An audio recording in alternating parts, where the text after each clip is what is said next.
بل یو کابل مولا مدرسې ته روانو ماته چې مولانا صاحب مالا څه خبره وکړه مال په آرام کښېنه ناوخته دی مدرسې ته ځم ویل خبره خو واره ولې رانه منډې وې مال تا غوره د اجړا جنازه کړې ولې رانه منډې وې مال تا غوره د اجړا جنازه کړې ویل نو ما څنګه جنازه کړې ده ځان خو پوهېوه که نه ځان نه دې ویل هند جوړ کړی دی ما ته وایي مال ښه وایه څه دی ویل چې ودرېدم مال چې یو من بوس پاروا د دې د اوس بچیا مونږ هم درته هغه ستدې به وو چې رانه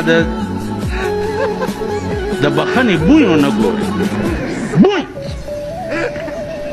ایو ملا ما ته وی ما لکه دا ستا مقتدیان خو ټول رامیان غوندې ته څه چل کوې ویل نو زه علالي یم